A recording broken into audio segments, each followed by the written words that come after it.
Ladies and gentlemen, here it is, the most listened to radio show on the planet. Even the other stations are tuned in too. Check. What up, world? It's the man with the plan, Bert McGurk, a.k.a. PR, the King of Hearts, and you are now tuned into Clocking Out, the podcast you listen to when you need to get motivated and inspired to doing bigger and better things. What is going on, everybody? Thank you for tuning in to another episode of Clocking Out. I'm your host, PR, the King of Hearts, and today I have Rob Messer here. Rob, how are you doing? I'm great, man. Really happy to be here. Thank you for the invite. Thanks for being patient with me. Just really happy to be here. I've been really rooting you on, and you're crushing, my man. I really appreciate it. I appreciate you taking the time, man. I really do. I'm actually kind of embarrassed. I don't know why this is all acting up right now. Today's the worst day to be acting up because, in all honesty, I always look at your podcast like for references and as like a blueprint of how I can, do podcasting and everything like that. I always try to, improve on what I'm doing. And I always use, how you ask questions and how you interact with your guests and everything as an example of, how to improve and how to be a better podcaster myself. So this is actually pretty embarrassing. I don't know why everything is starting to act up today out of all days. I appreciate you saying that, but it's just technology. You can't have it any other way. Exactly. So before we get into anything, I've met you through the Vee Friends community. You have your own podcast yourself, the Vee Fam Sessions, and you also have the Vee Fam After Dark, correct? Yeah, the Vee Fam Network. The Vee Fam Network, yes. Twitch channel. Mm-hmm. And before we get into anything about Vee Friends, can you please introduce yourself and give us a little bit of background of who Rob is for anyone? I doubt it, but for anyone who's tuning in who doesn't know who you are and know what you're doing and know what you're about, can you give us a brief description and background of who Rob Messer is? Yeah. So I am a father, brother, son. I've been a teacher for about 10, 11 years now. I've left teaching and went back 2 or 3 times in the last 5 years. Always been like a hustler kid since my early elementary, middle school days. I've always loved a good flip. I'm like a futurist with entrepreneur tendencies, as Gary would say. Fell in love with, being able to connect with people at an early age through tennis has always been a part of my life. So I kind of realized that I was able to connect people and build a rapport when I was younger, giving tennis lessons. That fell into, college. I'll fast forward through college and everything. Ended up finding education, connecting with kids that way, and did elementary school for like 8-9 years, and really liked it. Didn't love the ecosystem, still don't. So I've been kind of bouncing back between the education system and trying to do my own thing, working for startups, trying to get my own stuff off the ground for a while. So all at the same time building family. I have three young kids. We have my wife Chelsea, who who's been on this show, who everyone knows that's probably watching this. Yeah, we have 2 1-year-olds and a 5-year-old. So it's balancing that with big ambitions. And I found this Vee Friends community, and a few years ago wanted to kind of put a flag in. At the same time, wasn't sure what I was doing. So Gary V was screaming like, start a podcast. And I did. I just saw where this was going, and I wanted to be a part of it. And so, document, don't create. I started the Vee Fam Sessions almost 2 years ago to the day from when we're recording this. And it's just kind of like what you said before we went off the air. It's just finding something that can hold you accountable to help you, get out of your comfort zone, learn new skills, meet new people. The notion of hosting the party was always big. Gary V says that a lot. I lived it. I grew up in a predominantly single parent household my whole life. So I threw, my mom worked nights. I threw a lot of parties, and I like when he says like, I don't know if you've ever heard him talk about host of the party, but the host of the party rule is that if you're the one hosting the party, your popularity increases like a whole letter grade. So if you're like a B+ kid, you turn into an A+ kid, C-, B-. So I felt that, I lived that. So that hit me when he said that. So which pushed me to do the podcast, which pushed me to host events. So yeah, I'm just kind of enjoying my time. I really while I'm figuring my stuff out, just trying to like, my profile says striving to be a Hall of Fame dad. I'm really trying to keep that first and foremost and kind of put everything second. But at the same time, like I do have big ambitions to do things. So that's probably there's a lot there. But I love it. I love There's it. a lot to me, I guess. Yeah, you got a lot going on. And even when I spoke to your wife, Chels, she explained a lot how both of you basically share that same ambition and same hustle and drive about always just wanting to do better, always wanting to improve, learn something new, and just keep moving forward. I love how both of you just you're equally balanced in the sense that both of you back each other up and both of you have the same goals in the sense of always just wanting to strive to do better. And if there's an opportunity to improve, you guys do your best to do it and you push each other towards whatever it is that you have. Like if she's mentioned how if you want to go to a show or if there's a certain seminar or there's an event or something going on, she doesn't stop you from going. She pushes you, she motivates you, you guys make it work. And when it comes to being parents and having a relationship with somebody, it's to me, I think it's just amazing that both of you are content creators and both of you are into this and you share similar interests and you're both, in the community of Vee Friends and you taking that journey together. I when I started getting into Vee Friends and everything myself, I found it pretty difficult to share that journey with anybody, period, whether it was friends or someone close to me in a relationship or anything like that.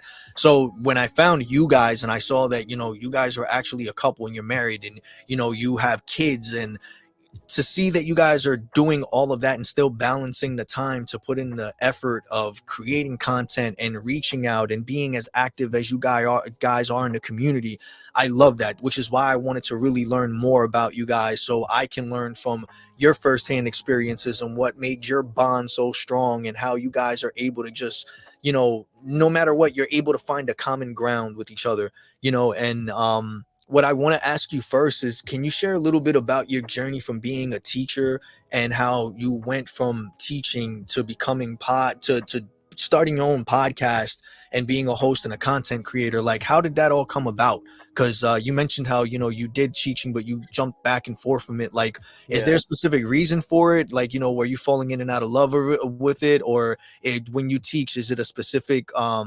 grade or topic or category that you stick to, or are you a teacher of like many different subjects and categories? Yeah. So I guess I'll back it up. So when I went to school, out of college, out of undergrad, I thought I wanted to be in publicity, like marketing and PR. So I love the movies. I wanted to be in the movie industry. And right, my good buddy was already in the industry. So right out of the gate in New York City, we lived up in Connecticut. I got two really awesome internships right out of the gate. Like right away, I was on first base. So I got thrown into that really quick. And at first I was like, oh, this is gonna be awesome. I get to go to all these parties, work with all of these, famous people. And like the longer I did it, I was like, this isn't the best. Mind you, I was taking the train from Connecticut, 2-hour train ride every morning from Connecticut to New York. I wasn't being paid anything. So at some point I was like, man, I don't have that many expenses, but I'm partying a lot. I like to have a little bit of money. Exactly. So I had to get a job. So one day a week I started substitute teaching. And I started to do that, liked it. Like I said, I taught tennis lessons. I connected with kids. So it was natural for me to be in the classroom. Before you know it, then I was doing subbing 2 days a week, and I cut back on the interning.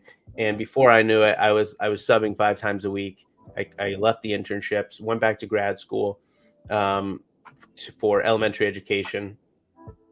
So I ended up getting working 8 years in third grade after I got my degree, my master's degree, and just really like third grade. It was a really nice sweet spot because the kids like were developing a sense of humor and can understand like sarcasm and things like that, but they didn't hate school yet. Like they weren't there. They still enjoyed learning. So it was this real nice sweet spot. So I fell in love with third grade.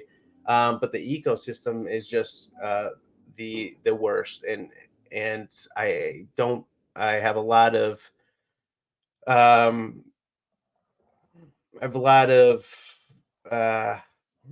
mixed emotions about going to work every day. Like I love connecting with the kids, but at the same time, it's hard to block out like the bureaucracy and just like the overall like what are we doing here? Yeah. Like with the testing, with the just the indoctrination in some cases, and then teachers, the adults they can be totally generally speaking, it's a toxic place.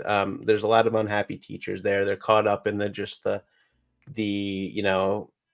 oh man, it's Monday, can't wait till Friday type of lifestyle. And then that's kind of doubled down on that because you're counting down to the summer where you get this little break, which is nice, and you get to recharge your batteries. But like it's just the secular wheel of being unhappy in so many cases. So I really, like I said, I always was kind of trying to do side businesses on the side. I knew I didn't want to teach forever. So we got into some businesses. But ultimately, yeah, we got some traction with a business we were doing. It was kind of a direct to consumer, like MLM, which is a whole other story. But we found one that we really liked, reputable company, and we worked hard at it. Like I'd come home from school, and Chelsea and I would do it together, and we'd go teach. That it was an essential oil company, so they did natural products, and I'd get home from school, and we'd like pack the car and like go do a class and teach people and sell, and we did that for like 5 years. So at some point, our business was to the point where like I left. I was like, I just had a bad year, and I was like, I'm done with this, just because I saw how unhappy so many people were. I just didn't want that for myself. So left. Ultimately, felt called back to the classroom. I was teaching in like an upper middle class area. We moved down to Charleston, where we live now, and I saw an opportunity to kind of lock in insurance again and a steady paycheck and work on the other side of the tracks in the inner city. And that lasted for a year and a half before it was just too much for me. Totally draining and toxic, and just an emotional baggage like you wouldn't believe, working in that kind of environment. So left that. I was like, at that point, I was like doing this Web3 thing. Vee Friends was off and running, doing this Web3 thing, or I'm going to do this entrepreneurship thing, started my own marketing outfit locally, and started to do that. That's when I started the Vee Fam Sessions. And as I was starting to really dig in, I got a job working in Web3 doing marketing. And then I got another job on top of that. And then I was like, all right, this money's coming in now. Like maybe I don't need to like focus on my thing so much, because I was getting paid and, had kids.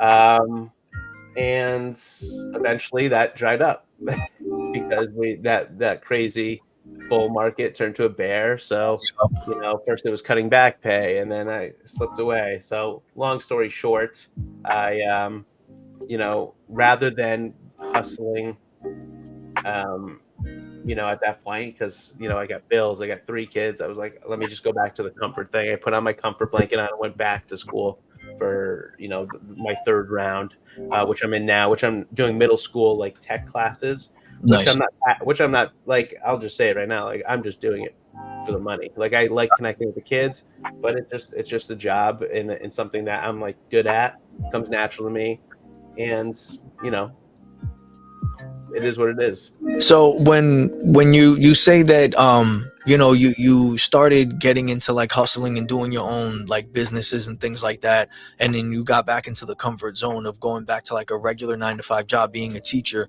a lot of people tend to think like one is easier than the other. With your experience of having been in both worlds, and you basically you're saying, because it's true, like and you're not the first teacher I've talked to another person who I've had on the podcast, Tim Livingston from Living Bots, what used to be Vector Bots, and he's a teacher also, and he shared the same exact thing where he says his main thing is he loves being with the kids, but he also feels like it turns into something else, whether it's parents feeling like their kids are entitled, or it just becomes something where it's not really about teaching or learning. He starts feeling like everything just seems very different, and it's more about like, you know it's all about grades and testing, like you mentioned, and he feels like it kind of dilutes like the whole connection that he has with kids, and it kind of gets to him also as well. And he's also mentioned that sometimes he sees that, like what you said also, like a lot of teachers get overwhelmed with what they have to do or what they have to deal with on a daily basis,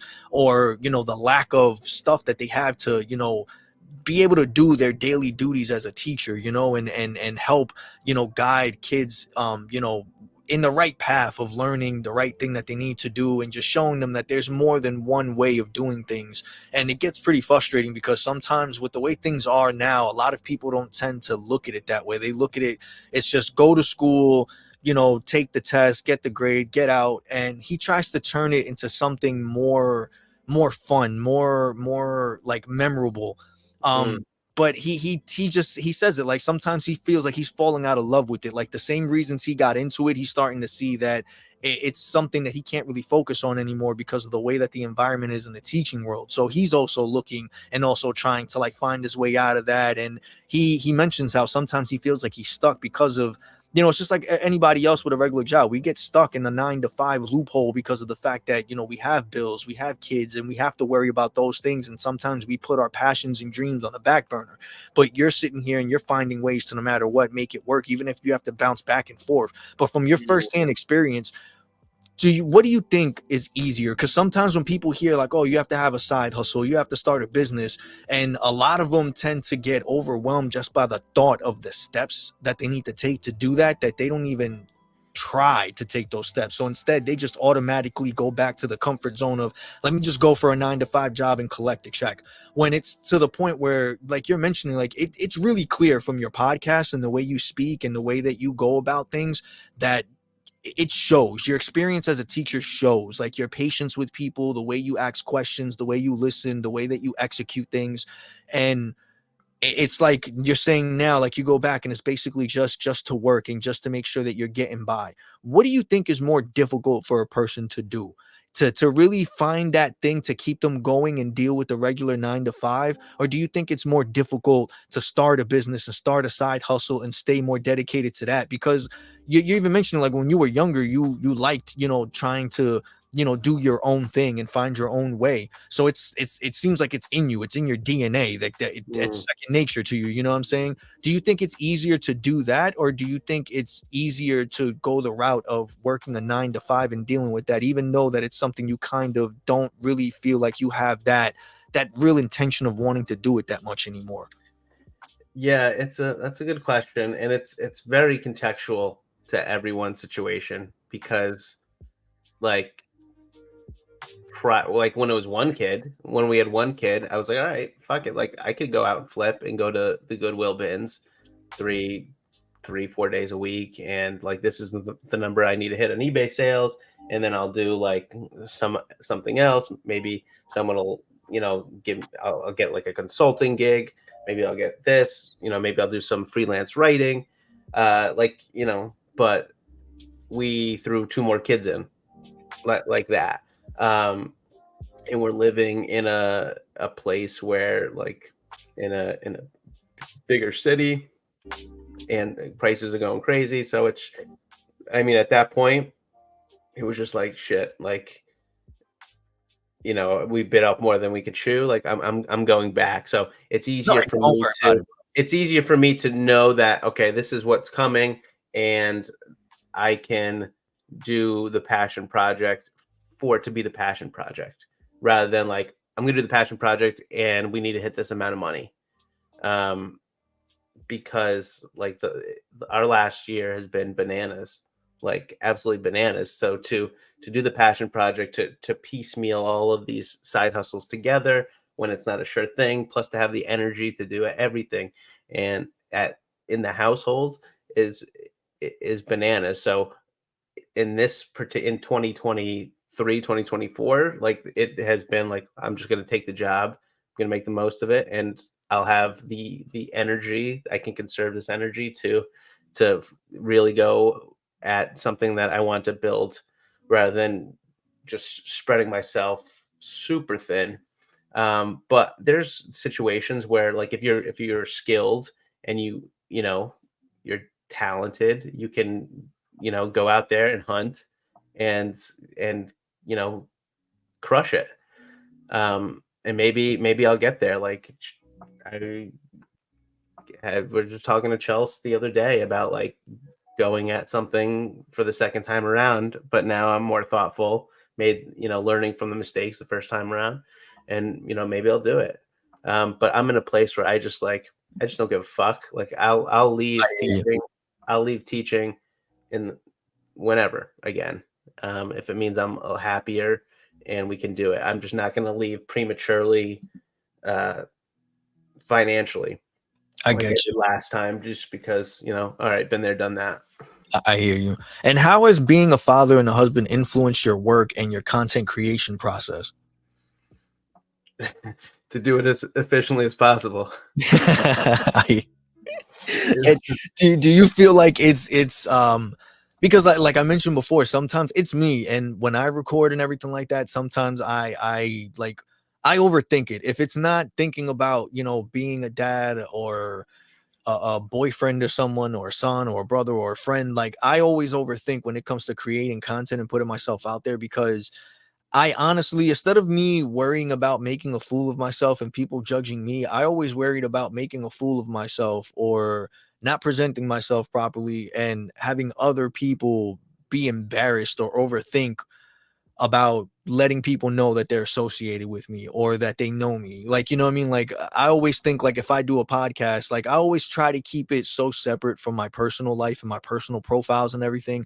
Just because in the beginning, when I tried to do it one way, I always find that there are some people that don't get it, or some people who are very judgmental, or they don't take it seriously and they turn it into a joke. And I'm the type of person, like, especially when I'm trying to start something new, it weighs heavy on me when someone says something like, "Oh, what are you doing?" And, "Oh, are you taking that serious?" Or if I do something and they go and tell that person like, "Oh, that's your friend or that's your cousin." Like, I always mention this to people, and I always try to get someone else's perspective from their point of view. Like, have you ever come at a point where anytime that you're doing something, you kind of second guess or you hold back because you feel like not embarrassed, but you overthink about how anyone else is going to take it or how they're going to, react, or what it may seem like to other people when you're trying to make an effort doing something that they might not understand? Do you ever feel like sometimes that kind of holds you back, or have you gotten to the point where you just really don't care about any of that? And if so, like how do you get to that level?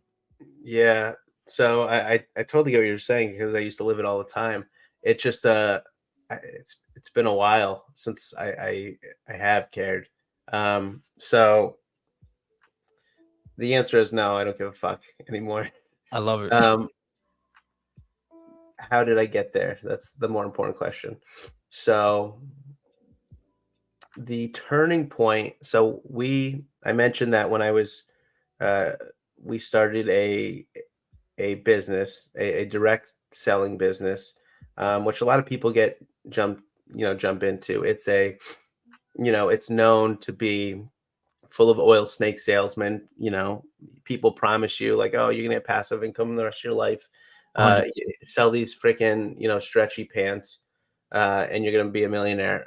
There's a lot of that. I had an experience where a product actually worked for me. Like I felt it, like, and I was the most skeptical because my mom had a new company every like 18 months growing up. So I was very skeptical. I had a product that worked for me, and one of my best friends was doing it with his wife. Long story short, got in. Chelsea was extremely against it. She had her experience to kind of pull her in, and she's like, Chelsea, when she does something, she goes all in. She's like, all right, fuck it, I'm quitting my job, I'm doing this, and we'll like do this together. So with that, like you can't just like snap fingers and like, oh, now you can sell, now you can, be confident to do this. And Exactly. the way direct selling works, you have like now it's a lot of virtual stuff since COVID, but before, like, we were going to people's houses, all referral based, friends of friends of friends. We're going to people's houses where like we called them classes, where we would talk, give a little presentation, and then essentially sell them at the end of the presentation. And we're walking into people's living rooms that we don't know.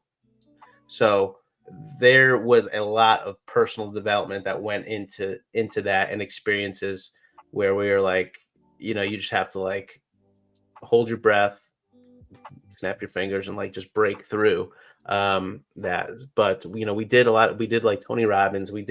I read a lot. I was reading a lot of books, and you just kind of like level up. And the old adage, like, you're the average of the 5 people you spend the most time with. Yes. Like, and at a certain point, it's like, okay, like, a lot of my high school friends, like, they're not serving me anymore. So what am I gonna, like, what other choice you have? I'm not gonna like cater to them anymore. I'm getting older, so you just kind of break through. But it's a muscle that you have to work to, believe in yourself. And just like I mentioned, we walked into people's houses, like, we're the people, like, we're the spotlight, we got to own that. So it's like it's a muscle. And like, if people sense that you're like overthinking things or nervous, like, no, you're not making a sale, you're not gonna change people's lives and like get them off of like a medication that's hurting them, or at least opening their eyes to alternatives. This is a natural health thing I was talking about. But yeah, it's just work. And it's just working that muscle. I hear you. Yeah, I agree with you. I think it's one of those things that it's just becoming comfortable being uncomfortable, and the more that you do it, it just becomes second nature. I it took me a while to do that also. Not only with podcasting, with reaching out to people, trying to become more active and more involved in the community. And it's a lot about just, I think it's a lot of things that are in our head. We overthink things and we come up with these excuses, and we make up these fake scenarios that probably won't even happen or don't even exist. And Exactly. I agree with you, but it does take a lot. I've done that also myself. I've done the whole thing where I go to people's houses and I've tried to pitch them and sell them things. And, I've from going door to door sales for Verizon, or I used to do Amway. I don't know if you know what Amway is. I did Oh yeah, Amway for a while. Yeah. And building your legs and all that crap. And, I learned it was all stuff that was intriguing to me. And again, it's like you said, like, the whole snake oil salesman thing where people sit there and they tell you, you could do this if you just do this and you can make this much. And when you're in a position not of being desperate, but just you're really hopeful to find something that works because you're interested in it, or you have a passion for just, trying to hustle and grind and make something out of nothing. I believe a lot of us always just look for that one person that's willing to give us the opportunity, despite how shady or it may look. We just take it because we believe in ourselves that we can make the most out of whatever situation.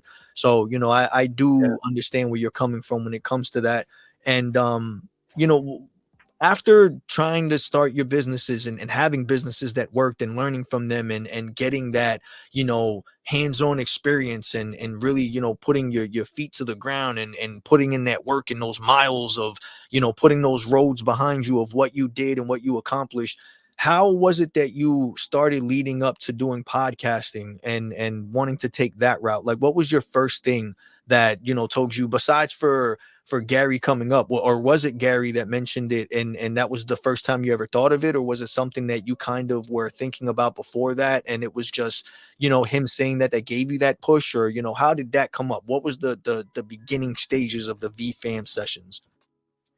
Beginning stages of the Vee Fam Sessions were, it was I wasn't working.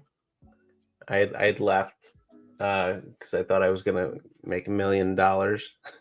No, I started, actually, this is fun. I started a podcast that a little bit of, maybe a month or so before the Vee Fam session started, maybe a couple months, called After School. And I was going to interview former teachers that left school to start businesses. And I actually interviewed 3, and I never put any out because what I wanted to do was start my own kind of like marketing consulting thing. I'm like on all of those tests where you learn about yourself. I'm number 1 is ideator for me. So I'm an idea guy, and number 2 is futuristic. So I'm like seeing where the end is, and I can reverse engineer back. Those are my 2 natural strengths. So I was like, man, let me just do this. I can help people with their socials, and I'll figure out, like, I want to be a social media manager, but I consult them, give them the ideas, and then do the content management and stuff. So I was like, let me just start this, and I'll figure out social. So I was going to do a podcast to kind of learn, kind of like we were talking about. I don't know why I slowed down with that, but at some point I was like really feeling FOMO about Vee Friends because I didn't have the money for a V1. And I was like, man, I fucking love this. Like I was meeting people in the community, and I was like, I know Gary's going to win because he always does. And this just makes so much sense. Totally bought into the blockchain stuff. And I was like, man, this community is full of nice people. Like the community is going to do the community and Vee Friends are going to like go back and forth in parallel and just like do amazing things. I was like, this is gonna be special. He's screaming about Disney. I was like, and you know, in all of his stuff, he's like, document, don't create, start a podcast, jump on LinkedIn. So all at the same time, I shifted my podcast focus to do Vee Fam Sessions because I wanted something. I wanted a piece of it to be mine because I felt left out because I didn't have a V1. Even though you don't need to, everyone knows you don't need a V1, but 100%. You know, I still felt like I needed something to feel closer to the flame of the Vee Friends community. So I started that, and I started writing articles on LinkedIn, and so just started DMing people, hey, I'm doing this Vee Fam Sessions podcast. A whole bunch of people didn't reply. Some people said no, but you know, one person said yes, then another person, and then another person. So and it just went from there. And you know, if you look back, I think I fucked up the first video. So the first video doesn't exist of episode number 1. And number 2, 3, 4, they're all like shit. Like I have like a little whiteboard in the back, kind of like Gary did. If you've ever seen Wine Library, I think I was like paying homage to him there. And you know, I just started figuring it out, and then I was like, all right, I'm gonna make this into a book, which is kind of like my overarching plan to make an oral history book of the first of this time, told through the perspectives of everyone living it from the community and the team. Yeah, and it just built. And I like, if you really look back, and people that have been following for a while know, like I've taken like 2023, I didn't put out anything from like the end of maybe the winter to like October. Like it was dead. You know, my twins were born. I was wondering where we were gonna get like money for bills. Like a lot was going on, to the point where like I had recorded episodes. Wasn't even like posting them just because I was all like, you know, like clogged up my bandwidth. So yeah, that's a long answer for how Vee Fam Sessions started. No, I get you though, but still, it's basically you were just rolling with it. You know, you had an idea, you started it, and you just rolling with the punches. And I've been in the same position too. I started clocking out. My very first episode that I put out of clocking out was in December of 2019, and Yeah. then every day after that, I like originally what I wanted to do. It's like you mentioned, I just wanted to document my journey, and the whole idea of it at first was me documenting my journey of clocking out of my job that I hated and trying to focus on, you know, just finding my way of making my passion a career or doing something with it where I didn't have to worry about a job no more. And the more and more that I did it, the more and more I had no idea what I was doing. You know, no one would tune in, and then I would start second guessing in the sense of like, oh, like no one's gonna tune in, so why am I gonna go on here? What if I mess up? What if I do this? And then it just got in my head like, yo, no one's tuning in. This is like the best time to just keep posting stuff because I don't have to think about it. No one's there. Yeah. Like, what does it matter? And the more and more that I did that, the more I started, you know, just it started turning into something else because every once in a while someone would show up, and when someone did show up, they would show interest, like, oh, can I be on? And you know, at first it was just like you, like I had one person show interest on wanting to be on, and then I started reaching out to other people like, oh, if this person wants to do it, everyone's going to want to do it. And I got really discouraged because it's just like you said, like, you know, I reached out to many people too, and some people didn't even answer. Some people blocked me. Some people reported me for spam. Like I went through all those motions of like just learning. And it was something that I've never done before. I thought it was going to be as easy, like in person when you just go up to someone like, hey, you want to hang out or you want to talk, and they're like, yeah, cool. And it wasn't like that. It took me a while to really understand that the internet and interacting with people on the internet was a little bit different. And I did this before even trying to get involved in the Vee Friends space, as far as like letting people in the Vee Friends community know what I was doing, because I felt like I had to build it up to be something bigger before I even let anyone know in the community what I was doing. Because the last thing I wanted to do was try to get someone on and they look at it like, bro, you only got 5 episodes and no one's ever been on. Why would I want to be on? Or you don't have any content, or you just started, like you don't even know what you're doing, and you don't, because at first I didn't have nothing neither. I didn't know what I was doing. I literally just used regular overlays and stuff that were literally meant for like video games. Like my logo, I still haven't changed it, and it looks like some superhero type of cape thing. Like it's like all over the place. So it's like it took me a while to try to find the identity of it, find the theme, the idea. Like I had an idea of it, of what I wanted in my mind, but the way that I was going about it, I felt like I was all over the place. But at the same time, I kind of felt like, as much as it was unorganized, I still felt like every day I was doing at least one thing right. And I didn't really overthink of it too much, just because of the fact, again, I looked at it like, yo, no one's paying attention. And the few people that were, like, they really didn't care. They were just there, they were hanging out. And the more time I put into it, the more it started evolving to something else. And it's like you mentioned, like I started seeing that there was potential there. There was something there, especially when I started you know, letting people in the Vee Friends community know. And I started seeing like, yo, I can actually use the people who are willing to be supportive and willing to give feedback and are actually, like you said, like they're nice. The Vee Friends community was like a blessing in disguise, because it's just chock full of people that are actually willing to give a shit. Like they'll give you the time of day.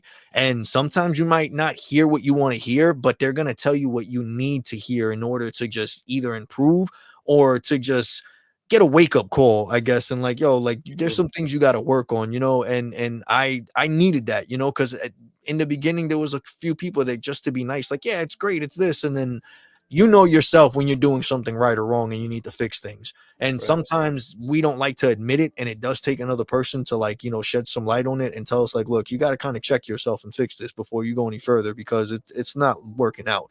So, you know, it's not easy, you know. So you saying that, it actually makes me feel a lot better, because in all honesty, like I said, I look at you, for example, because I like the way you do your podcast. I like the way that you go about the conversations and everything like that. And I try my best to learn from other people, because I don't have anyone physically around me in person that is into the same thing, that we share similarities, and whether it's Web3, NFTs, or the community and all that, you know. So it's hard to find someone to bounce ideas off of, or to get a good point of view from the other side. Like, look, you know, this is this worked for me, this didn't work for me. So, it takes some time to go through those mistakes and Of those little course, things, like anything.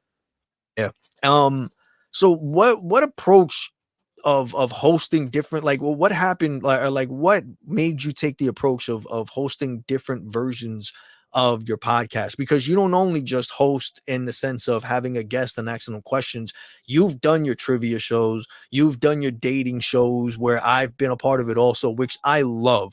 So what is it that inspired you to kind of like just put a little twist on it and add these different things like to your podcast instead of keeping it specifically about Vee Friends or specifically about interviewing people? Like, what was it that inspired that? Um, it came from a lot of places. So, number one, there, I've gotten a lot of feedback on, people say nice things about the podcast, the people that are really, and that there's night, and you probably know this. There's like generic things, and then there's feedback you get when people are really paying attention or they've really listened. Um, I've gotten a lot of feedback from people I respect a lot that are wondering. They love the format. They love my direction. They love my vision. But they're wondering why it's not like blowing up. So I've spent a lot of time thinking about that, and I'm not like I don't spend and this is all on me. Like I don't spend a ton of time like cutting up shorts. I do the best I can.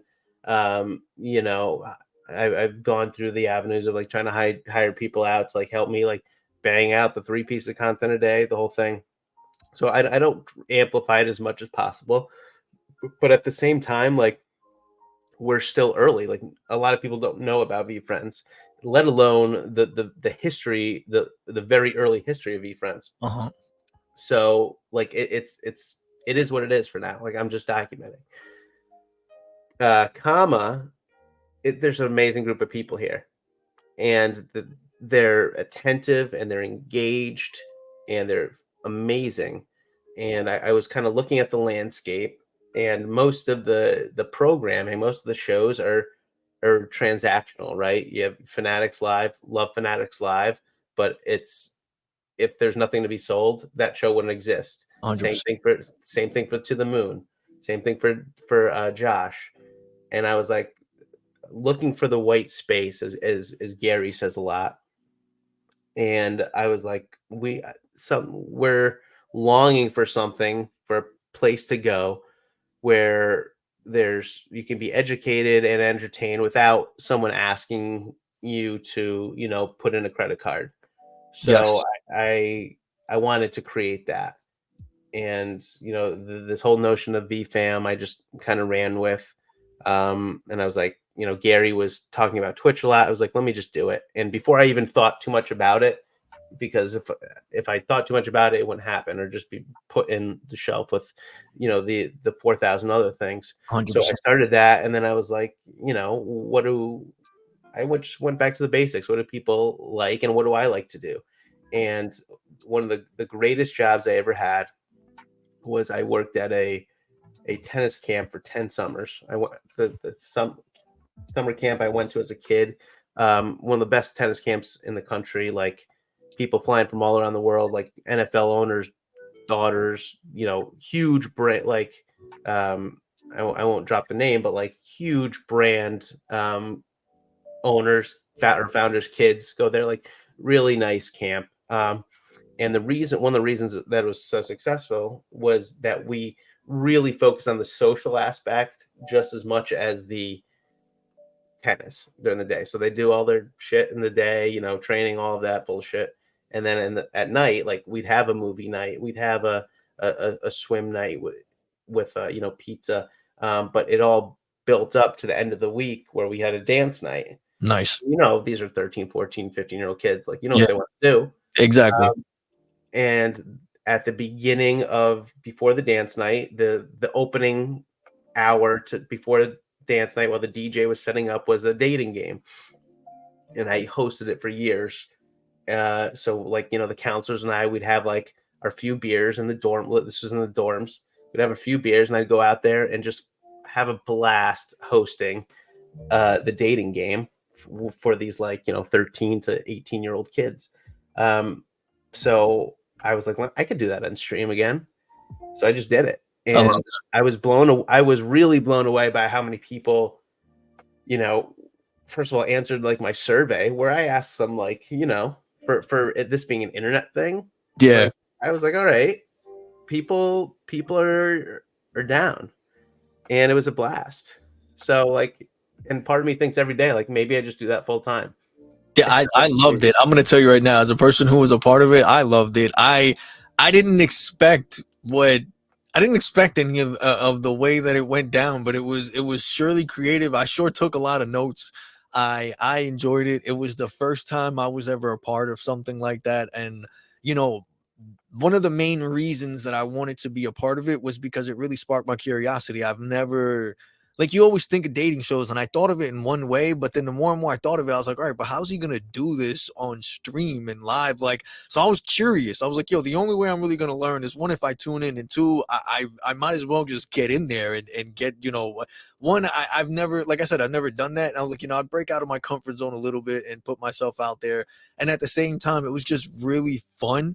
But it was a learning experience also, because it showed me what was possible, especially like you said, when because one thing that I was scared about was, one, I was like, one, no one's gonna want to either match with me, or two, what if no one shows up, in the sense of, like, I kept feeling like there was gonna be a higher ratio of guys than girls. So I was like, what if that happens? 100%. Yeah, and I was like, what if that happens, and then, like, it just comes down to, okay, well, there's no one left for you, so what are you gonna? And then I'm like, all right, I'm gonna feel embarrassed. So what if, like, no one, like, they see it's me and they don't even want to be in it no more or something? So it's like all those things came into play, and then I started wondering, but how is he gonna do it where they don't know, and like, it's like a behind the curtain type of thing. And Yeah. so the way that you went about it was really creative. It was perfectly executed. I loved it. I had a blast. I know still to this day, there's people that, not even in the chat or in the community, that even now and then in DMs, just one-on-one, we talk about it and we laugh about it, because of, like, things happen. Miami Mike with his Miami slide and all that. Like, there were so many moments that were created because of that turned into, like, core memories for people, that I just love it. You know what I mean? It became its own little, like, side VCon type of event thing that I'm pretty sure that everyone's going to remember, because it was in that I know of, it was like the first of its kind when in the community, or even that I've seen in stream. I haven't seen anybody else or any other content creators go about it in the way that you did. So it was great. I really loved it, I appreciate that. And it was so fun. Like, at the It end of the was. day, like, what we're doing has to be fun. But like, it went, like, there was no disasters. Yeah. And going into starting the network, like, I thought that would be a good, like, kickoff. But I was just gonna try a whole bunch of stuff. Like, I'm doing the trivia. I was doing, like, a newlyweds thing for married people. That's not so hot. I'm not getting a lot of people that want to do that. But dating game was good. And, like, for me, like, the cards are great. Like, we've seen the impact of the cards. Yes. Both financially for Vee Friends, and how many people it's brought. But I'm like, what's more universal than, like, someone that is looking for somebody, trying to find someone else in this great community we have, like, this little nice environment where you can weed out a lot of the weirdos. Obviously not everybody. Yes. It's Yes. still, like, we're still in the internet. Yeah, exactly. You could still do whatever, but if you're sticking around here long enough, you're drinking the Gary Kool-Aid, you're drinking the kindness juice, you're more than likely a good person. So, like, why not start there if you're going to start picking from the dating pool? True. So, the more I spent working on it, the more I liked the idea. And yeah, it was just a ton of fun, and the kind of programming that I wanted on the Vee Fam network. Yeah, no, I loved it, and I actually appreciate that you did that, because again, it's to say that I haven't thought of it, because even when I first went to VCon and I got introduced to that and I met all these amazing people, the first thing that popped in my head, especially when I went to my first VCon, which was last year's, the first thing that popped in my head when I got there, I saw so many couples that it didn't really click in my head that I was like, damn, why didn't I think of bringing somebody? But at the same time, I was like, I have nobody to bring. So that's the stupidest thing to think about. But I'm like, wouldn't it be cool if I met somebody that's in this community, that's like-minded, that's into this, that's, that you don't have to onboard someone. Because anytime that I bring up Vee Friends, NFTs, or the community or anything, there's so many. I guess everyone has like their own version of it, of course, for there's still so many people that are not well educated enough to know what blockchain is or what NFTs are, that when you mention it, automatically they just think spam, or I mean they just think scam. They don't want to give it the time of day where they're like, you know what, there's actual potential in this, or this actually makes sense, or this could be used in many different ways. They just look at it like it's a money grab. You're going to go in, flip your money, whatever, and they don't even really give it an opportunity. Or they hear Gary Vee and they just think, oh, it's just a guy that's always yelling, saying, yeah, fuck your grandma and all this other crap. Like, you know what I mean? So they don't really give it that chance to really see that there's more to it than just that. Because in all honesty, after being introduced to Vee Friends, I kind of just forgot about Gary. I just focused on the people in the community and how and the value they bring and how they make you feel, Yes, Gary's the main core part of it, but I feel like he created something that right now, if he was to walk away from it, it'd still be there. The community's still going to keep running. People would still keep reaching out to each other, supporting each other. I don't think that even if Vee Friends or the brand or whatever was to shut down or close or end, I don't think that would stop the community that you built, and To the Moon and Josh's stream, and like all that. I feel like they've all created their own little following that all started from Vee Friends, that no matter what happens, I feel like it's always going to be around. And like the things that you guys done, there's not going to be, there's no replacing it. Like I said, you guys created things that were able to let us connect with each other in a different way, and we all created some type of memories with each other, whether it's small, whether it was something emotional, whether it was funny. We all have these things with each other that we remember, whether it's our PFPs or our names, like Soggy and his name, and like all these different things. It's because of the community. And whether it's because we just became accustomed to it and used to it, I feel like we wouldn't have given each other that time of day or bothered to like get to know each other if it wasn't for the community and how it is. I feel like if it wasn't for that, like a lot of us, it's like you said, the internet, it's a lot of, it's still, there's many weirdos out there. So before that, I became part of the Vee Friends community. I always looked at it like, these are people I don't know from a hole in the wall. Why are they going to give a shit about me? And why should I give a shit about them? Or why should I share so much and be, willing to be as open as I am with them and share my personal life and what I'm going through and who I am and where I'm from, like with these people who I don't know? Are they going to do the same? Are they going to judge me? Are they? And we started realizing, or at least I started realizing, that it's nothing like that. Like, these people are not judgmental. They really don't care about what you have going on. It's more of, you get what you give. You know what I mean? If you're real, if you're upfront and you're honest, you get that same thing back. And if you're an asshole, people just don't waste their time and feed you any fuel. They just let you burn out on yourself, which is something that I really love about this community. Like you said, a lot of people got weeded out of it, whether it was from the bull run and people just coming in just because they wanted to make a profit, or whether it was because people came in and they actually wanted to make connections and just really be around other like-minded people. I feel like the whole bull run and Vee Friends and VCon and all those things, the more and more things and opportunities that we get to actually meet each other and see each other, the more harder it is for you to fake the funk like you're something you're not. And I think that a lot of people see through all that bullshit, which is something that I really like about the community, and which is what I want to get into the next question. Like, what is it about the Vee Friends community that got you hooked?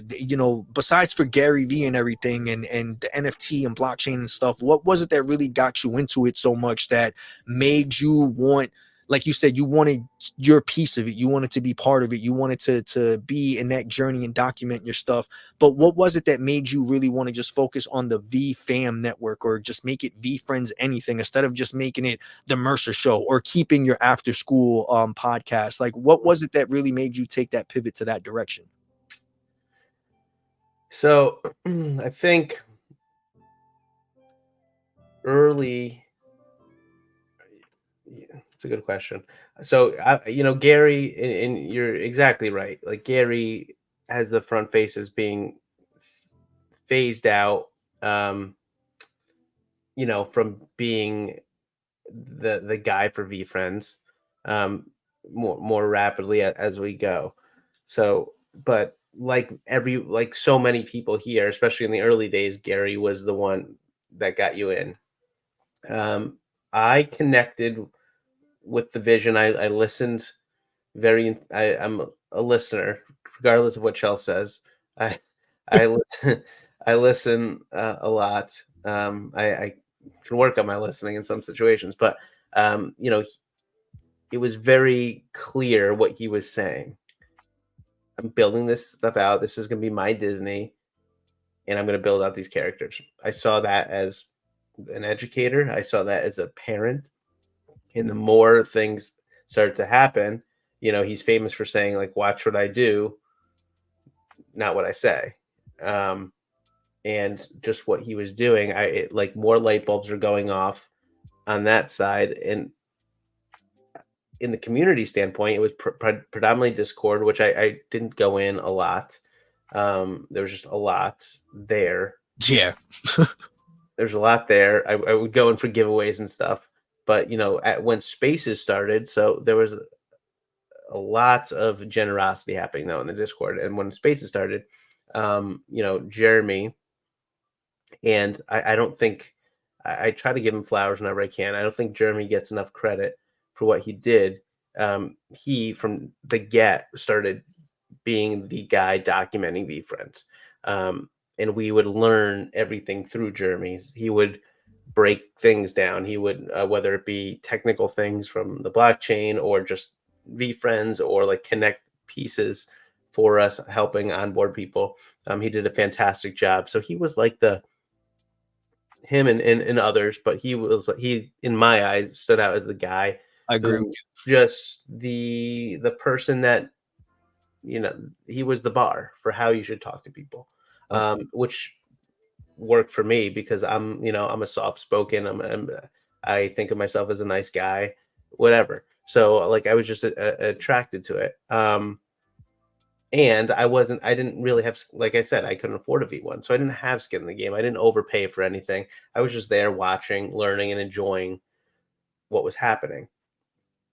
And essentially the more I stayed, the more I wanted in. And, obviously we see how fast they're building.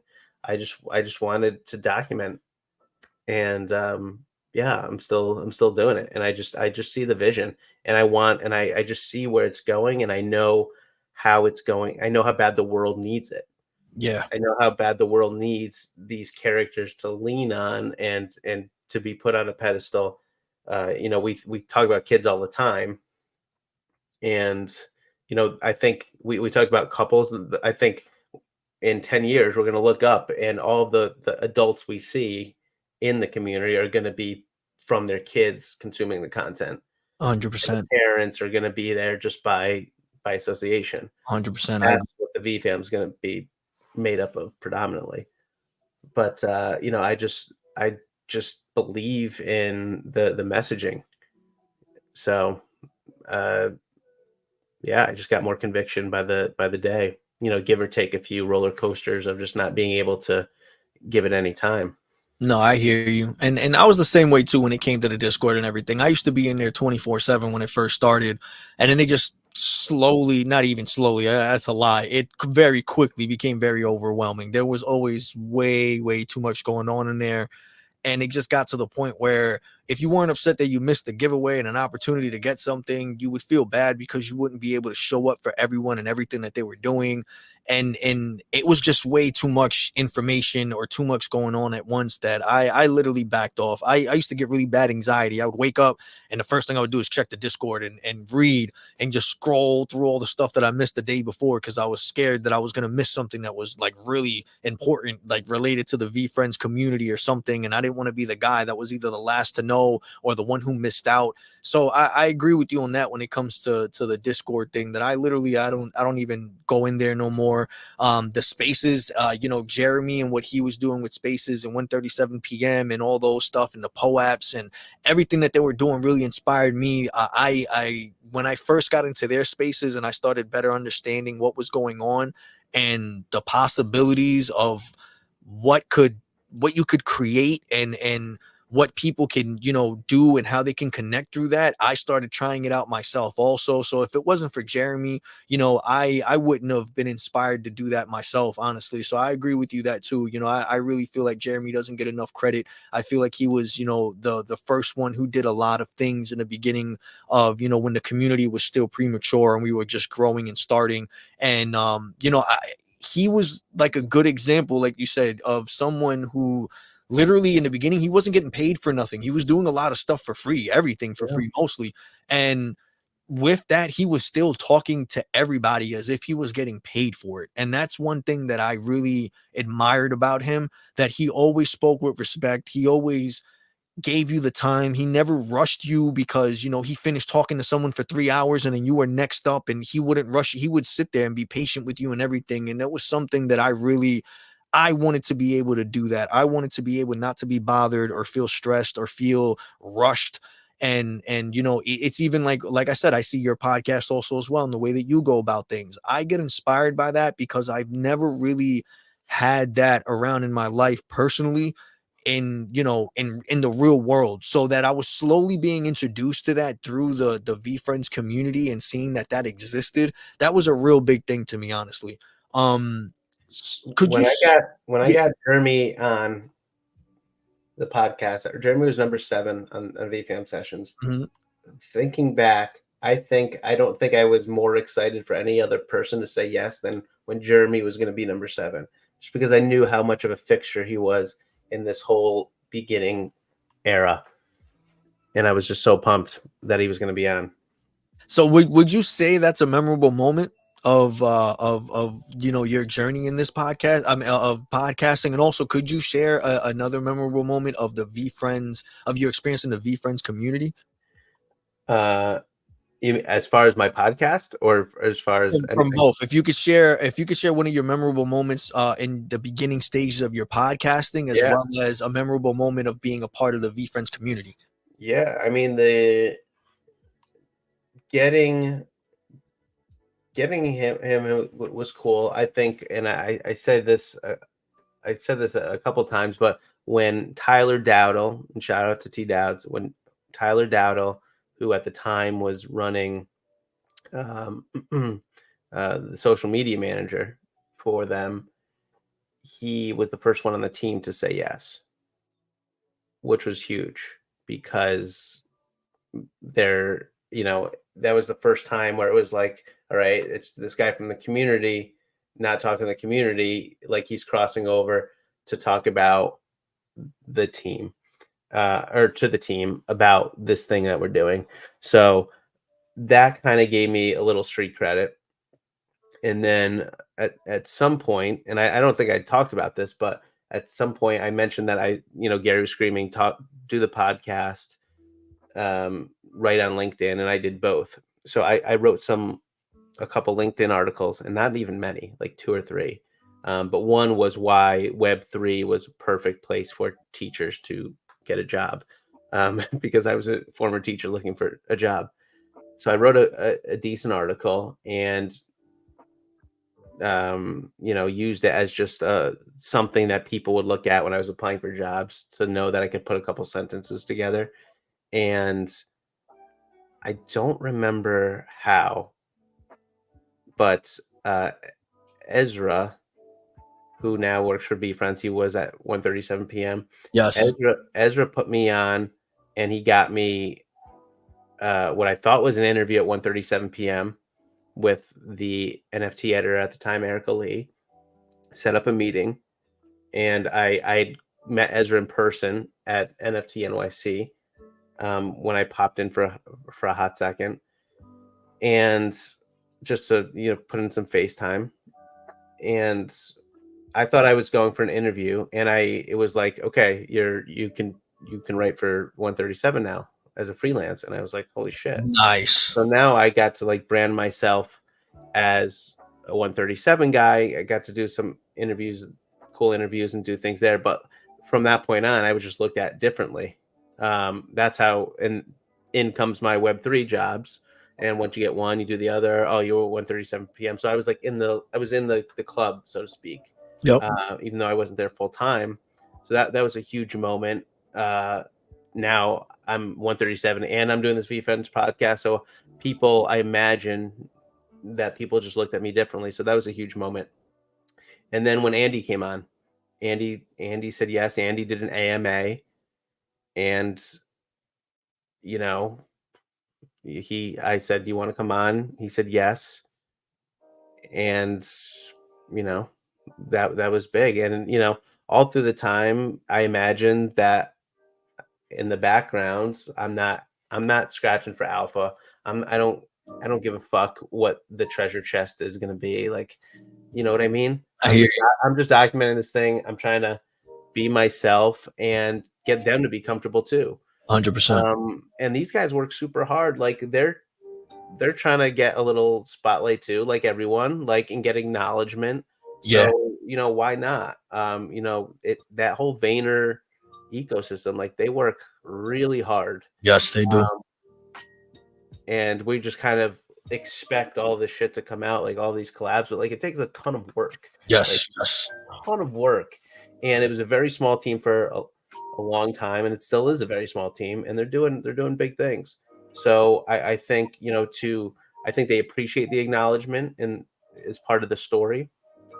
And yeah, so you know, getting Andy, and you know, I just showed up to all of these things. And you know, whenever I could go IRL and meet people, like that's my number one piece of advice. Like if you have an opportunity to go IRL, go, because every time I've gone to an IRL event, I've gotten an interview, or I had the conversation to set up the interview. And you know, I've infiltrated. They know who I am now enough, and I've just built up some equity and street credit. And you know, I just got Gary to say yes, which was like one of the big gets. Like that's the pivotal moment. Yes, man. Congratulations on that also as well. So yeah, and that's coming from, you know, tremendous community support. But you know, I had the head of his brand on. I had Tyler, who's an amazing dude and who's in his circle. I've had, you know, D-Rock, Andy, Rips, you know, all these guys and closest to him to say yes and come on. And I've done a good job, I guess. Yes, you have. Enough for the next person to say yes. So yeah, they've all just been a series of awesome moments. I love that, man. And I have to say you're doing great. I love it. Like I said, I keep looking at your stuff as an example of how to better execute these things, how to better carry myself. And you know, I learn a lot from you and from many other people in the community. And it's like you're saying, everyone wants their time to shine. Everyone wants their spotlight or their story to be told. And I strongly believe that also, which is another reason why I do this too, you know, just to have people see a little bit behind the scenes. Everyone just thinks it's you know, all right, we set this up, we did it, and it's easy, let's go. And they forget that, you know, everyone starts at zero. We all don't have all these amazing things going off right off the bat. We all don't know what we're doing right off the bat, and we all don't know how to use all this technology. Like it was today it was like a little bit of a mission getting these things started and set up, but you know, it's things that we just roll with and we adapt, and we just, it becomes second nature after some time, you know, and it becomes nothing. You know, it's just like going right back to those days where going to a stranger's house and you're trying to pitch them something in their own living room. You're in someone else's house getting them to buy something from you. And it's like, you know, when you think about it like that, it's like, what the hell? Like, who the hell are you to come in my house and tell me, yo, buy this, you need it? It's like, what? Like, you came to me, like, you know? So it's crazy when you think about it like that. Or when you say you just started your podcast and, you know, you went from just having a whiteboard and all this stuff and having it be simple, and then you actually have the person who's running Vee Friends, and then the actual creator of Vee Friends, Gary Vaynerchuk, who's literally making 100 pieces of content a day. Like, it's crazy to see how you go from something that you think isn't that big, or you question what what it's going to be taken as, or how serious people are going to take it. And then when you start realizing you have, like, you're gonna have Gary Vaynerchuk on your fucking podcast, bro. Like, that's a big thing. No one can. It's like me, and I remember the day he started following me, and I used to brag about, like, yeah, he hits me up and all this. And it's like, at the end of the day, it's kind of one of those things where it's like, I never would have thought it. And then you don't think that you would have the opportunity to meet the person, and then when you meet him, you don't know what to say, because he makes so much stuff that you feel so much a part of his life that you feel like you have to catch him up on everything you have going on. And then you forget that there's like a million other people in the line behind you. And all you have is like 3 to 5 minutes to try and put like 3 or 4 years into, like, this small little thing of saying thank you to him and trying to show like your appreciation. And it's not something that should be overlooked. I congratulate you on that. It's a big thing. It's a big thing. I think you're doing great. I love what you're doing.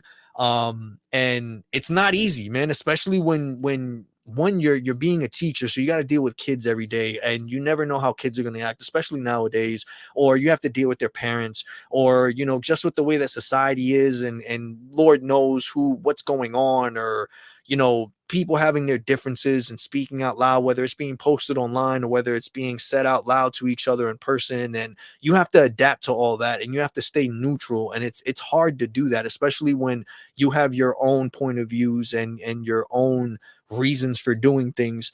It's not easy. You're a dad. You have your own kids to worry about. You have a wife that you have to make sure that you're there for you, and you're supporting. So it's a lot of things that you have to balance and juggle that a lot of people don't tend to think about. And then at the same time, on your free time, you're listening to other people and their story, and you're trying to be supportive to them too.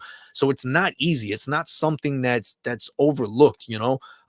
What I want to ask you is, in regards to all that, how do you balance hosting your podcast and live streaming with other aspects of your life? Being a husband, being a father, being a teacher, having a job. How do you find a way to balance all those things? Yeah, I mean, it's a challenge.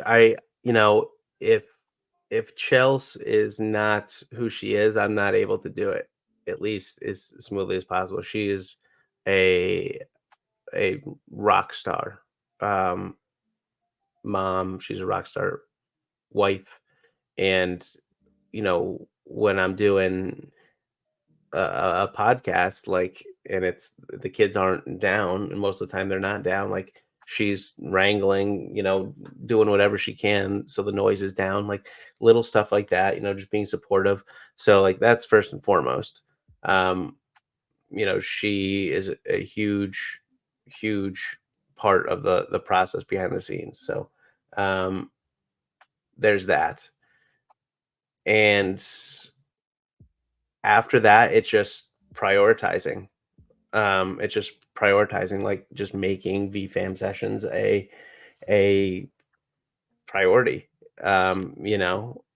So, like I said, I started some other side things, I want not to be a side thing, and eventually the other thing. So, like, the focus hasn't been on that. It's been on, like, okay, let's focus, let's double down. Like, how can we make the show better? How can we get so and so on? What do I need to do? And it's not like a cut and dry thing, like XYZ, and then, like, I'll have this person on, or XYZ, and I'll, have this Twitch thing. It's just kind of building the brand. But what I will say is, and this sounds kind of cliche, but, like, the Vee Fam, I've really owned the Vee Fam thing recently. And before, I felt, Vee Fam and Vee Friends are kind of one in the same. But, like, the people that have been so supportive, like the people that have been in my DMs supporting, and I know you've been following me early on, and I appreciate you for that. Um, but, like, the support, like, really helps keep it front and center, and drives me, and just the people that continuously showing up. And when you have that, like, community of people showing up, which is like 85%, like, how do you make it work? You just kind of show up. And the people that keep on showing up, the you and the the Toms and Jays and the Chelseas and the Soggies and the Anns and the teacher Katies and the everybody, the Jermies, like from history, from before today, and the people that are just not even in, but they're going to be a household name in our world in 6 weeks. Yes. Like that's a driver for me. So I really own this community aspect of it. Before it was just like, yeah, the community's cool, but now like we're really seeing like arcs of people. We're really seeing like getting to learn people. Like businesses are forming, friendships are forming in this parallel timeline. So like I'm just like here for that more and more. So like the Gary thing used to be like I can't wait to get Gary, and I don't get me wrong, like it's fucking huge. Like I'm Yep. super happy about it, but at the same time, it's like he's just another guy. Like he's the most important guy. Like he's gonna have the most answers, Yep. and fill in the most blanks. But like the Vee Fam thing, I'm really starting to own more and more, and not to be like I'm not like a front and center person. Um, if you know me, you wouldn't, maybe if like you just catch a clip of like the dating game or something, it doesn't appear like that way. But I like I said, I did nothing but listen for the first 2 years, and like even still, I just let other people talk most of the time. So I'm really on the V Fam. I really am. I just it's a big driver. What would you say, or you have any advice that you would give for anybody else who's inspired or would like to start their own podcast or would like to branch out and start their own business, or just take that step forward to doing something that they're passionate about? What would be your advice based off your experience on what helped you move forward on giving it a shot and trying and setting up and hitting record for the first time? What was your like big thing that said, you know what, it's today's the day? And what was it that really got you to do it? Like, did you find it difficult to really start? Did you hold back at all? Did you overthink it? Or was it something that it was just like, you know what, whatever, I'm just gonna do it and go? At the beginning, it was I'm just gonna do it and go, but I also had a vision. Like I visioned the book very early on, so I knew the kinds of places that I wanted to go as far as themes, and those have evolved, and some have been the same. But the sense of community is a big one. Um, so to answer the question about advice, you got to just pick something you like, because at the end of the day, like pretend no one ever listens, and we both know that that's the case at the beginning. Um, it might just be you. Like do it for yourself, right? If there's a project you want to work on, like write a book, you can just make the podcast a part of it and just keep that as the end game, and work a podcast into it or around it. But make it something you want to do. Um, you know, Obviously we want to give value, but at the same time, if it's not serving you and your whole purpose is to serve everyone else, like you're going to end up being depleted, and you're not going to be there for yourself or anyone else in the True. long run. So you gotta it's that kind of thing where you got to put your own mask on first, your own air mask or oxygen mask, whatever, Yeah, I hear you. before you do everyone else. So like make it something that you actually want to do, um and not like the cliche thing, like and AI podcasts are popping up all over. Yeah. And 18 months ago everyone had an NFT podcast. Yo. So like what do you want to do? What do you want to talk about? And for me, this is just a nice mixture. It's a nice concoction of things I want to talk about. I like talking about Vee Friends. I like hearing people's stories. I love origin stories. So I have that, then Vee Friends, and then whatever niche that they're into. And it's cool to learn about people. And if I want to change directions or I don't want to talk to someone, I don't have to talk to them. 100%. So like you're the boss. So uh it's a very good exercise, I think, for someone to try. That's true. Yeah, I agree with you. In all honesty, through the conversations that I've had, I've come to some realizations on why I think or act the way that I do. That, and to be honest with you, like, I don't really talk to many people in person in real life. It's just the way that it is. It's like you mentioned earlier. If the people that weren't serving me in my life, I grew apart from, and it was something that I was holding on to for so long, because for a while I was just serving other people. I was always the one that was there for them and giving them advice and hearing them out. But whenever it came time that I needed that, no one was around. Or if I would try to, share something with someone, it was just always like, oh, don't worry, you'll be all right. And it's like you can kind of see, it's like you mentioned before, you can tell when people are really listening and they pay attention to things by the way that they speak and they mention certain things.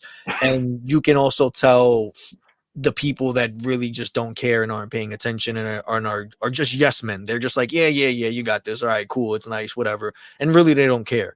And it's nice to be a part of a community that they're actually trying. They may not be there all the time, they may not always answer right away, but they always do take the time that when they can, they're there, they listen, and they do give you the time of day, and they do, give you some type of valuable information in the sense of something that you can use in a productive way to move forward.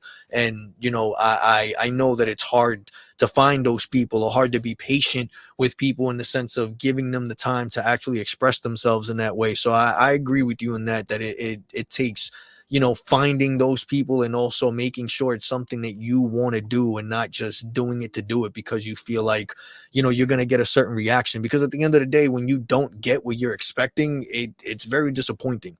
And then you notice that you've been putting in a lot of time and effort, that's something that's really pointless.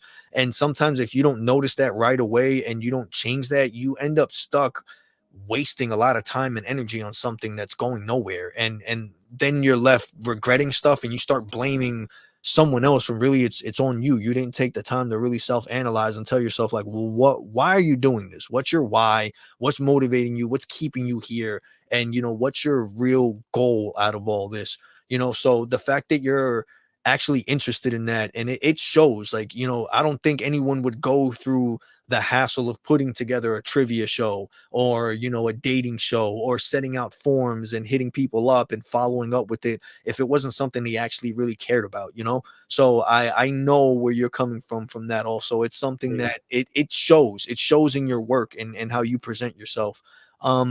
How do you see the V Friends community evolving in the future, as well as how do you see your podcast evolving? Like, where do you see all of this leading to? Well, I think the community is just going to get larger. I think it'll break off into different niches, and I think, there'll be more as the brand gets bigger. There's just going to be more consumers, obviously, people that, when this thing comes out on YouTube, there's going to be a lot more brand awareness that might, uh, you know, increase sales in a lot of ways in a lot of verticals, but not necessarily dramatically impact the amount of people in our community, like, locked in, as people that are tuning in, if that makes any sense. But obviously there's going to be a correlation. Like, people are going to find cards, people are going to find, you know, a podcast maybe when they type in Vee Friends in YouTube and be like, what is this thing? And, maybe they'll see a video that gets them hooked. So the community is going to grow. I think more niches will break off.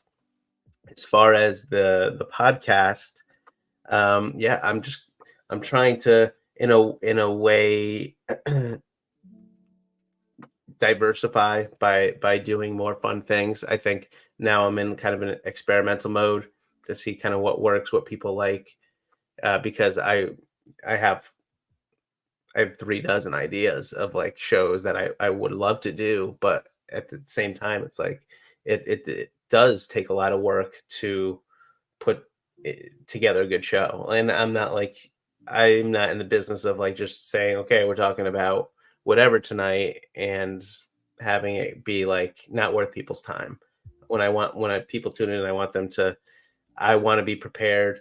I want people to enjoy themselves.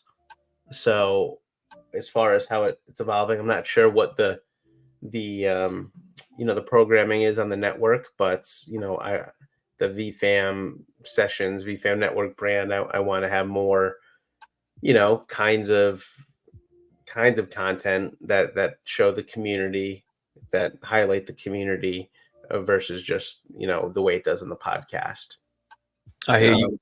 And that's probably just the way I feel inside. It's going to be more perhaps 50-50 entertaining and educating, or even more like 70-30 with entertaining first, just because it's been so fun.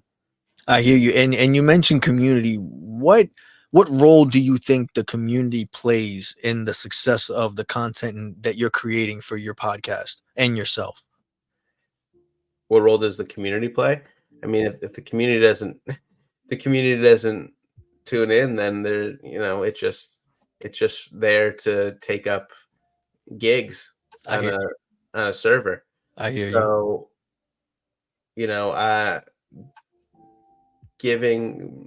putting my foot on the gas as far as content is something that I'm still kind of feeling out. It's a bandwidth issue. It's an attention issue. Um, you know, I would love if doing the Vee Fam was I said this to Chelsea the other day. I've said it a lot, but like if doing running the Vee Fam network and my podcast, and just if that was my full-time job and I got paid for it, like it'd be the ultimate, because I enjoy doing it that much. I'm just in a like everyone, you need to bring in the bacon from somewhere. Yep. So I'm still in that place of seeing, how this is all going to work. And, pieces, I trust the process. The process hasn't failed me. So I'm in it. But yeah, the community is everything. The community is everything. And I am so grateful for the PRs, for the savvies.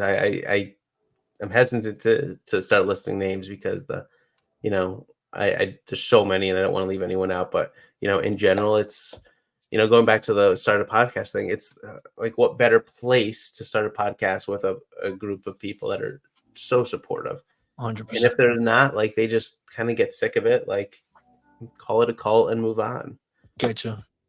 Yeah, and how do you prioritize and manage your time efficiently between all the different projects and all the stuff that you have going on? Like, how do you decide on what's first, what's second? Like, how do you go about that? Especially, like we mentioned, you're a teacher, you have your regular job, you have the stuff that you have to deal with at home as a father, as a husband, and then you have your podcasting and everything that you're doing and being a part of the community and whatnot. Like, how do you go about prioritizing all those things?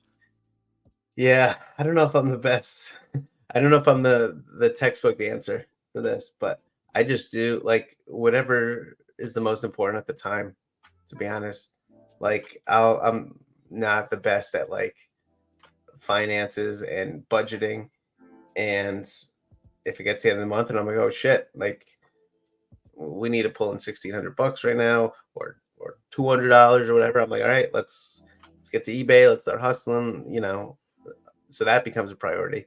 If I'm feeling hot off of a great interview, or just having a nice Vee Fam string of days, then I'm like, all right, let's get the content going. Let's get some more people lined up. I've been on the podcast front. I have things pretty much booked out for a while, which is nice to front load that. But again, that was like a mini season I'm in, where I prioritized it and did that. So I'm all over the place. I'm a squirrel brain. I talked about this with Ryan. I'm definitely undiagnosed ADHD. So I'm not regimented. I have like little regiments within a certain thing, like how I do certain activities. But as far as prioritizing my time, I'm all over the place. If the kids are having a rough week or Chelsea's having a rough week, like that's where my attention goes. So I wish I had a better answer. Hopefully someone does have a better answer that I could learn from, but it's just wherever the moment is, whatever I'm feeling, like that's where I'm going.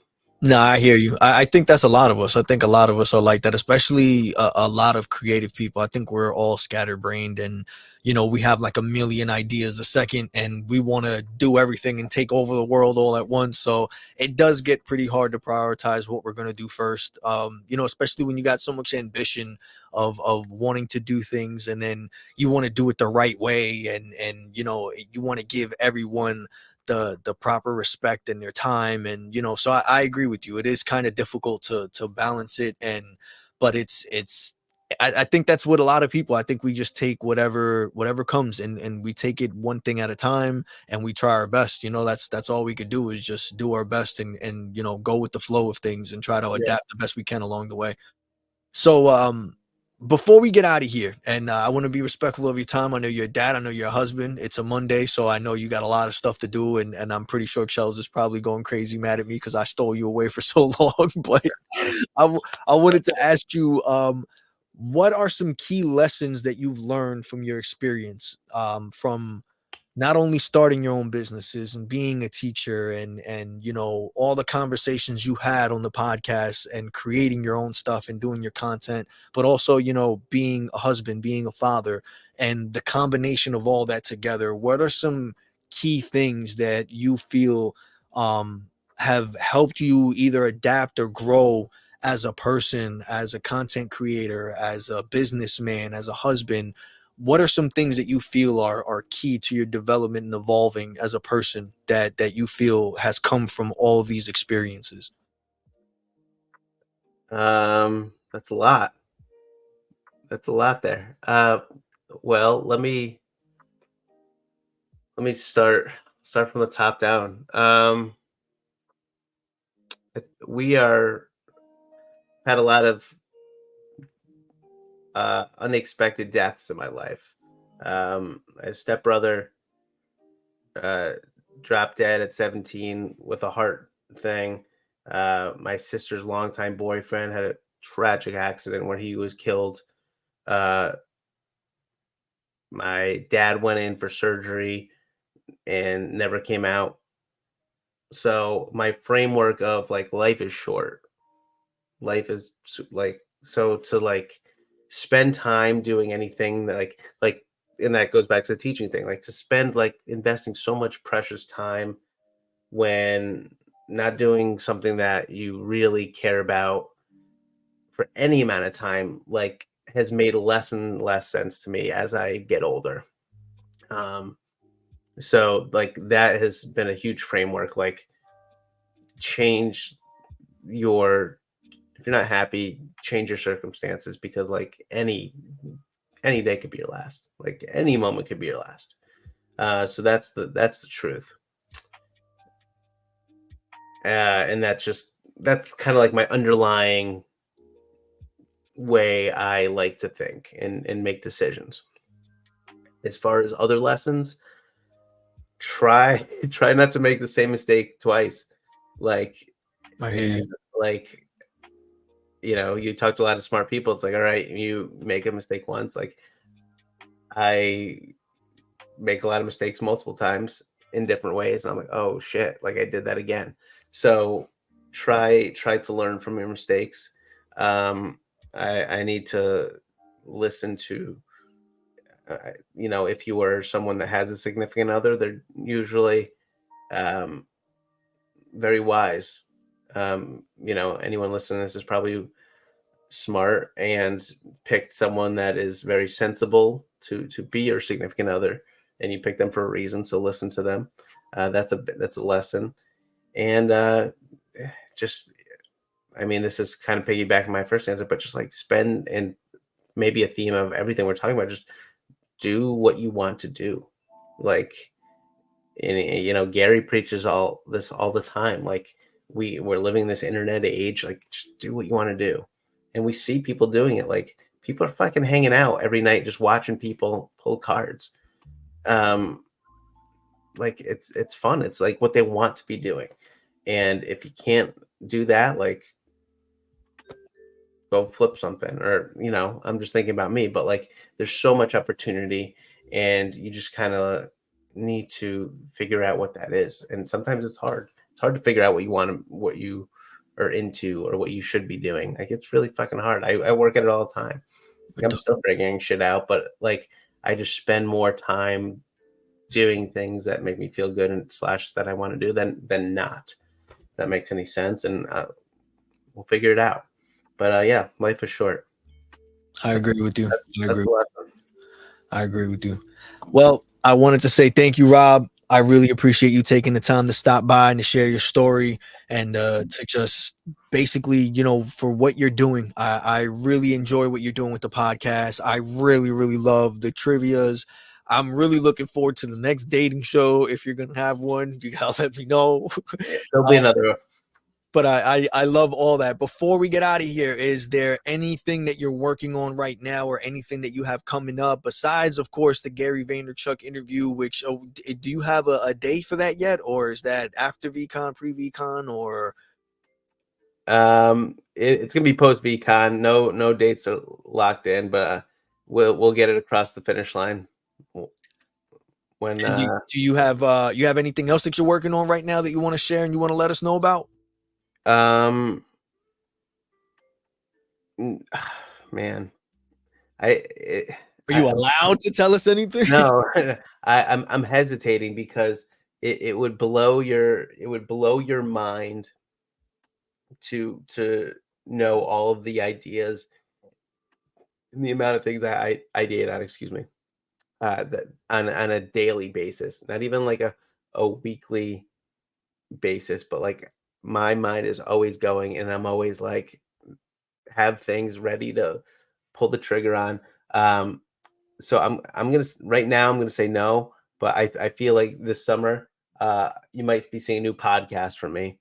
I might get the after school back out, and have Vee Fam Sessions going now that I have a little flow here.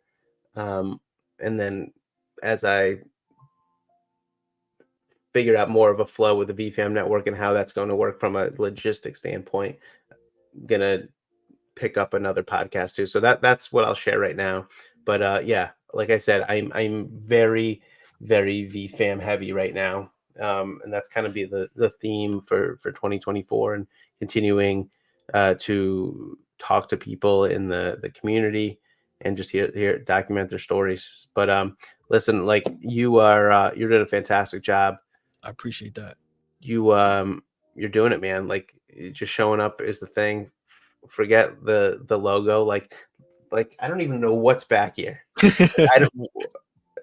Sometimes I'm watching a video back. I'm like, why is that like that? Or like the camera wasn't even straight, or my mic wasn't even on for, a couple episodes ago. So like, just go. You're doing a fantastic job. Proud of you. So many people are proud of you. Just keep on going. Like, and to your point, it's not easy. It's not easy. So give yourself some flowers once in a while. And I appreciate you having me on and being patient and working with me. No, I really I appreciate all that you're saying, man. It does mean a lot, and keep doing what you're doing as well. I'm a fan. I love what you guys are doing. I'm a fan of you. I'm a fan of Charles. You guys give me hope, in all honesty, to find somebody that I can, accompany with me in this journey of not only just learning more about this community and where it's going to go in this space and all that stuff, but also just to learn more about myself and who I am as a person. And I'm very grateful, and I'm happy that I came across your content, that I came across you and Chels and how you guys are. It's like I said, it's given me hope. I used to think that it would be impossible to try to find someone who would be as interested in certain things like I am, and seeing you guys and how you are and how you both support each other and how far you guys have taken the things that you've created and what you're both doing.